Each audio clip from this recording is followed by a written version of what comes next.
Moscato. Chapter 14.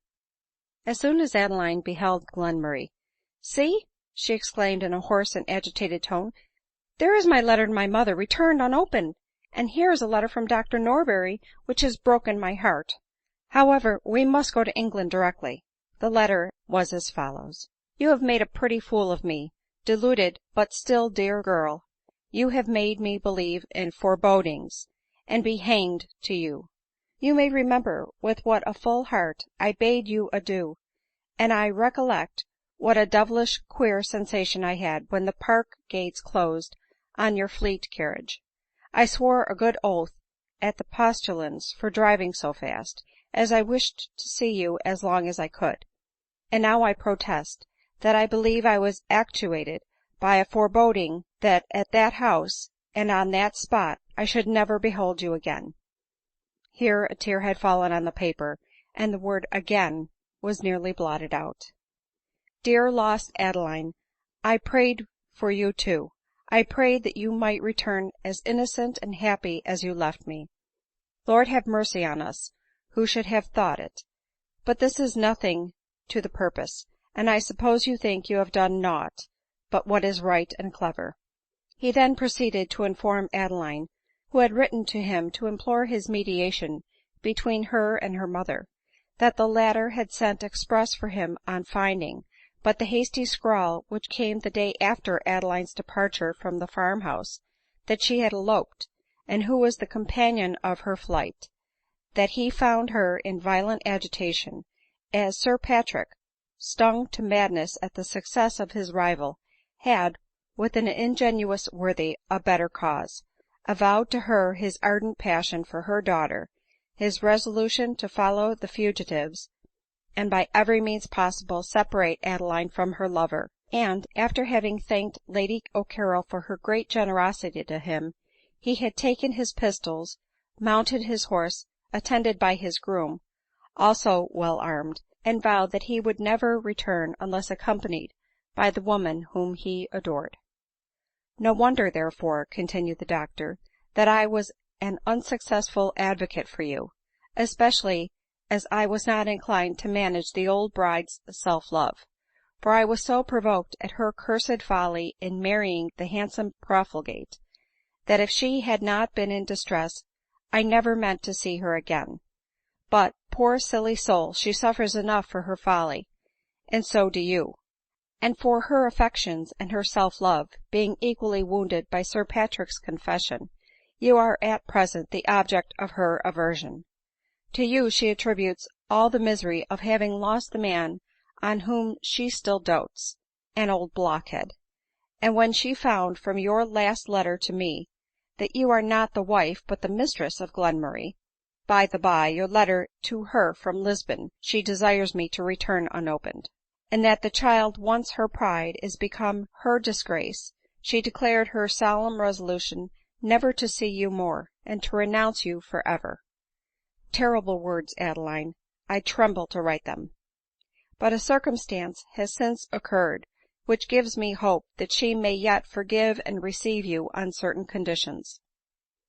About a fortnight after Sir Patrick's departure, a letter from Ireland, directed to him in a woman's hand, arrived at the Pavilion.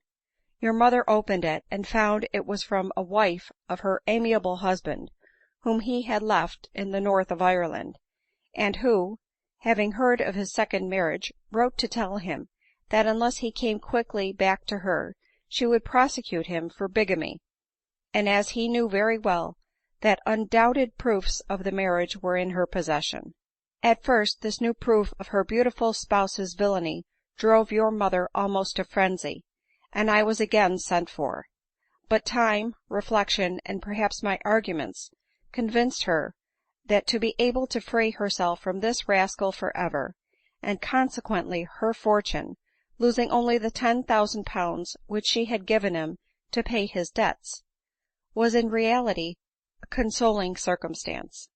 Accordingly she wrote to the real Lady O'Carrol, promising to accede quietly to her claim, and wishing that she would spare her and herself the disgrace of a public trial, especially as it must end in the conviction of Sir Patrick.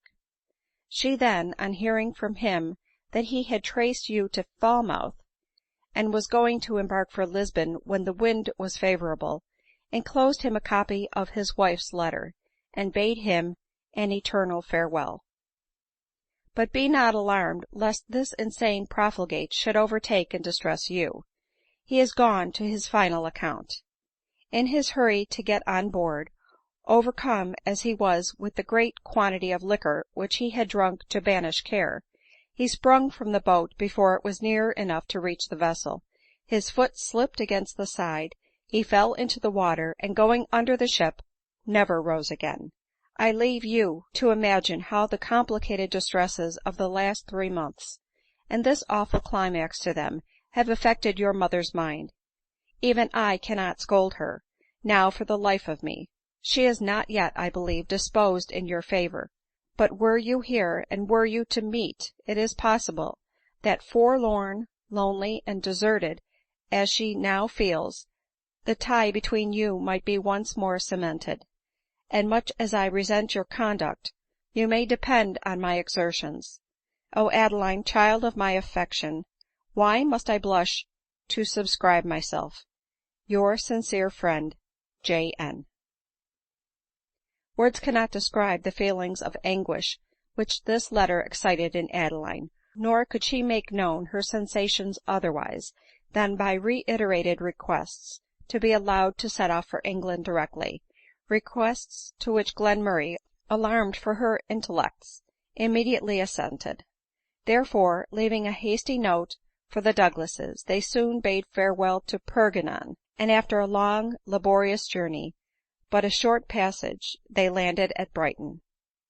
It was a fine evening, and numbers of the gay and fashionable of both sexes were assembled on the beach to see the passengers land. Adeline and Glenmurray were amongst the first, and while heart-sick, fatigued, and melancholy, Adeline took the arm of her lover, and turned disgusted from the brilliant groups before her. She saw, walking along the shore, Dr. Norberry, his wife, and his 2 daughters. Instantly, unmindful of everything but the delight of seeing old acquaintances, and of being able to gain some immediate tidings of her mother, she ran up to them, and just as they turned round she met them, extending her hand in friendship, as she was wont to do. But in vain. No hand was stretched out to meet hers, nor tongue nor look proclaimed a welcome to her. Dr. Norberry himself coldly touched his hat and passed on, while his wife and daughters looked scornfully at her, and without deigning to notice her, pursued their walk. Astonished and confounded, Adeline had not power to articulate a word, and, had not Glenmurray caught her in his arms, she would have fallen to the ground. "Then now I am indeed an outcast, even my oldest and best friend renounces me," she exclaimed. "But I am left to you," cried Glenmurray. Adeline sighed. She could not say, as she had formerly done, that you are all to me. The image of her mother, happy as the wife of a man she loved, could not long rival Glenmurray. But the image of her mother, disgraced and wretched, awoke all the habitual but dormant tenderness of years. Every feeling of filial gratitude revived in all its force, and even while leaning on the shoulder of her lover, she sighed to be once more clasped to the bosom of her mother. Glenmurray felt the change, but though grieved, was not offended. "I shall die in peace," he cried, "if I can but see you restored to your mother's affection, even though surrender of my happiness is to be the purchase." "You shall die in peace?" replied Adeline, shuddering. The phrase was well timed, though perhaps undesignedly so. Adeline clung close to his arm, her eyes filled with tears, and all the way to the inn she thought only of Glenmurray with an apprehension which she could not conquer. "What do you mean to do now?" said Glenmurray. "Write to Dr. Norberry. I think he will at least have humanity enough to let me know where to find my mother." "No doubt, and you had better write directly." Adeline took up her pen. A letter was written, and as quickly torn. Letter succeeded to letter, but not one of them answered her wishes. The dark hour arrived, and the letter remained unwritten. "It is too soon to ring for candles," said Glenmurray, putting his arm around her waist, and leading her to the window. The sun was below the horizon, but the reflection of its beams still shone beautifully on the surrounding objects. Adeline, reclining her cheek on Glenmurray's arm, gazed in silence on the scene before her, when the door suddenly opened, and a gentleman was announced. It was now so dark that all objects were indistinctly seen, and the gentleman had advanced close to Adeline, before she knew him to be Dr. Norberry ; and, before she could decide how she should receive him, she felt herself clasped to his bosom with the affection of a father. Surprised and affected, she could not speak ; and Glenmurray had ordered candles before Adeline had recovered herself sufficiently to say these words: " After your conduct on the beach, I little expected this visit." " Pshaw !" replied the doctor, " when a man, out of regard to society, has performed a painful task, surely he must be allowed, out of regard to himself, to follow the dictates of his heart. I obeyed my head when I passed you so cavalierly, and I thought I should never have gone through my task as I did ; but then, for the sake of my daughters, I gave a gulp, and called up a fierce look. But I told madam that I meant to call on you, and she insisted very properly that it should be in the dark hour." " But what of my mother ?"" She is a miserable woman, and she deserves to be — an old fool." " Pray do not call her so ; to hear she is miserable is torment sufficient to me. Where is she ?"" Still at the Pavilion ; but she is going to let Rose valley retire her estate in Cumberland, and live unknown and unseen." " But will she not allow me to live with her ?"" What ! as Glenmurray's mistress ? Receive under her roof the seducer of her daughter ?"" Sir, I am no seducer." " No," cried Adeline, " I became the mistress of Mr Glenmurray from the dictates of my reason, not my weakness or his persuasion." " Humph !" replied the doctor, " I should expect to find such reason in Moorfields. Besides, had not Mr Glenmurray's books turned your head, you would not have thought it pretty and right to become the mistress of any man. So he is your seducer after all." " So far I plead guilty," replied Glenmurray ;" but, whatever my opinions are, I have been ever willing to sacrifice them to the welfare of Miss Mowbray, and have, from the first moment that we were safe from pursuit, been urgent to marry her." " Then why the devil are you not married ?"" Because I would not consent," said Adeline coldly. " Mad, certainly mad !" exclaimed the doctor ;" but you — faith, you are an honest fellow after all," turning to Glenmurray and shaking him by the hand ;" weak of the head, not bad in the heart ; but your books — and I am your friend for ever." " We will discuss that point another time," replied Glenmurray ;" at present the most interesting subject to us is the question whether Mrs Mowbray will forgive her daughter or not." " Zounds, man ! if I may judge of Mrs Mowbray by myself, one condition of her forgiveness will be your marrying her daughter." " Oh, blessed condition !" cried Glenmurray. " I should think not," replied Adeline coldly ;" my mother must have had too much of marriage to wish me to marry ; but if she should insist on my marrying, I will comply, and on no other account." " Strange infatuation ! To me it appears only justice and duty ; but your reasons, girl, your reasons !"" They are few, but strong. Glenmurray, philanthropically bent on improving the state of society, puts forth opinions counteracting its received usages, backed by arguments which are in my opinion incontrovertible." " In your opinion ! Pray, child, how old are you ?"" 19." " And at that age you set up for a reformer ! Well, go on." " But though it be important to the success of his opinions, and indeed to the respectability of his character, that he should act according to his precepts, he, for the sake of preserving to me the notice of persons whose narrowness of mind I despise, would conform to an institution which both he and I think unworthy of regard from a rational being. And shall not I be as generous as he is ? Shall I scruple to give up for his honor and fame the petty advantages which marriage would give me ? Never. His honor and fame are too dear to me ; but the claims which my mother has made on me are, in my eyes, so sacred, that for her sake, though not for my own, I would accept the sacrifice which Glenmurray offers. If, then, she says that she will never see or pardon me till I am become a wife, I will follow him to the altar directly ; but till then I must insist on remaining as I am.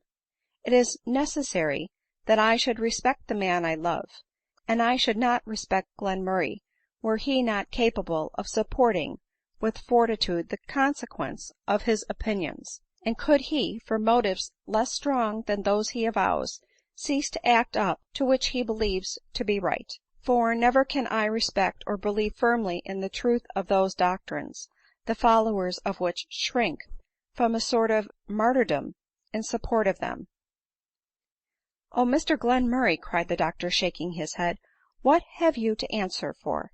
What a glorious champion would that creature have been in the support of truth, when even error in her looks so like virtue ! And then the amiable disinterestedness of you both. Zounds, what a powerful thing must true love be, when it can make a speculative philosopher indifferent to the interests of his system, and ready to act in direct opposition to it, rather than injure the respectability of the woman he loves. Well, well, the Lord forgive you, young man, for having taken it into your head to set up for a great author."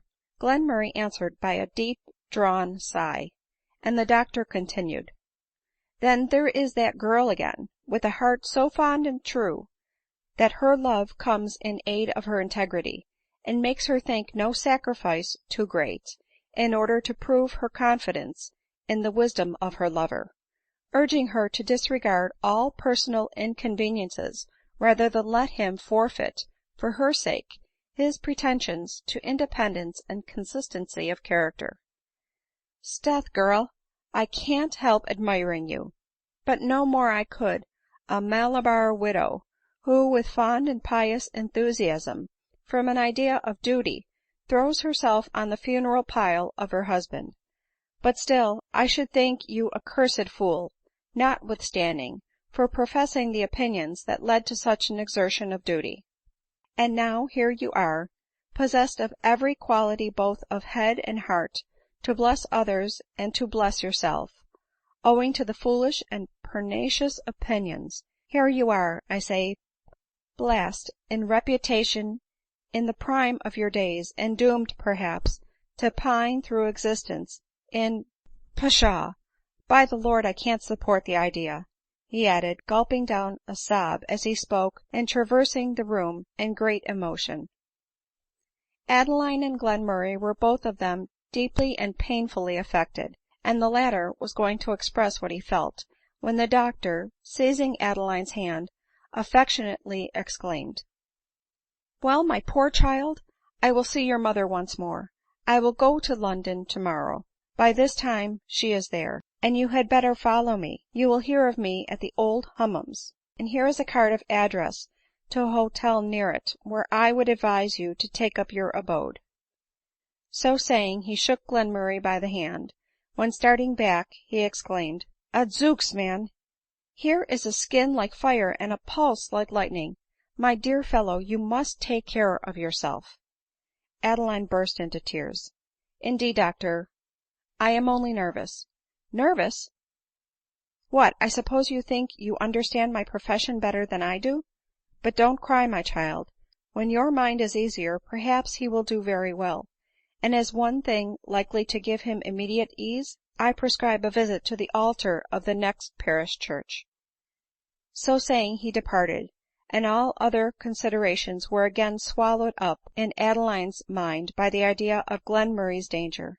" Is it possible that my marrying you would have such a blessed effect on your health ?" cried Adeline after a pause. " It certainly would make my mind easier than it now is," replied he. " If I thought so," said Adeline, " but no ; regard for my supposed interest merely makes you say so ; and indeed I should not think so well of you as I do now, if I imagined that you could be made easy by an action by which you forfeited all pretensions to that of consistency of character so requisite to the true dignity of a philosopher. A deep sigh from Glenmurray, in answer, proved that he was no philosopher. In the morning the lovers set off for London, Dr Norbury having preceded them by a few hours.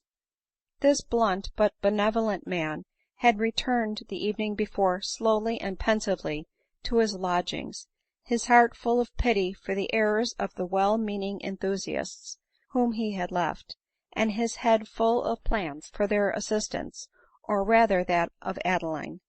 But he entered his own doors again reluctantly. He knew but too well that no sympathy with his feelings awaited him there. His wife, a woman of narrow capacity and no talents or accomplishments, had, like all women of that sort, a great aversion to those of her sex who united to feminine graces and gentleness the charms of a cultivated understanding and pretensions to accomplishments or literature. Of Mrs Mowbray, as we have before observed, she had always been particularly jealous, because Dr Norbury spoke of her knowledge with wonder, and of her understanding with admiration. Not that he entertained one moment a feeling of preference towards her, inconsistent with an almost idolatrous love of his wife, whose skill in all the domestic duties, and whose very pretty face and person, were the daily themes of his praise. But Mrs Norbury wished to engross all his panegyrics to herself, and she never failed to expatiate on Mrs Mowbray's foibles and flightiness as long as the doctor had expatiated on her charms. Sometimes, indeed, this last subject was sooner exhausted than the one which she had chosen ; but when Adeline grew up, and became as it were the rival of her daughters in the praises of her husband, she found it difficult, as we have said before, to bring faults in array against excellencies. Mrs Norbury could with propriety observe, when the doctor was exclaiming, " What a charming essay Mrs Mowbray has just written !"" Aye, but I dare say she can't write a market bill," when he said, " How well she comprehends the component parts of the animal system," she could with great justice reply, " But she knows nothing of the component parts of a plum pudding." But when Adeline became the object of the husband's admiration and the wife's enmity, Mrs Norbury could not make these persistent remarks. As Adeline was as conversant with all branches of housewifery as herself, and though as learned in all systems as her mother was equally learned in the component parts of puddings and pies, she was therefore at a loss what to say when Adeline was praised by the doctor, and all she could observe on the occasion was, that the girl might be clever, but was certainly very ugly, very affected, and very conceited. It is not to be wondered at, therefore, that Mrs Norbury's degrading and unhappy marriage, and Adeline's elopement, should have been sources of triumph to Mrs Norbury and her daughters, though, who they liked Mrs Mowbray very well, could not bear Adeline. " So, Dr Norbury, these are your uncommon folks," exclaimed Mrs Norbury on hearing of the marriage and of the subsequent elopement ;" and I suppose you are now well satisfied at not having a genius for your wife, or geniuses for your daughters ?"" I always was, my dear," meekly replied the mortified and afflicted doctor, and dropped the subject as soon as possible. Nor had it been resumed for some time, when Adeline accosted them on the beach at Brighton. But her appearance called forth her dormant enmity, and the whole way to their lodgings the good doctor heard her guilt expatiated upon with as much violence as ever. But just as they got home he coldly and firmly observed, " I shall certainly call on the poor deluded girl this evening." And Mrs Norbury, knowing by the tone and manner in which he spoke that this was a point which he would not give up, contented herself with requiring only that he would go in the dark hour. CHAPTER XV. Recording by Pam Moscato.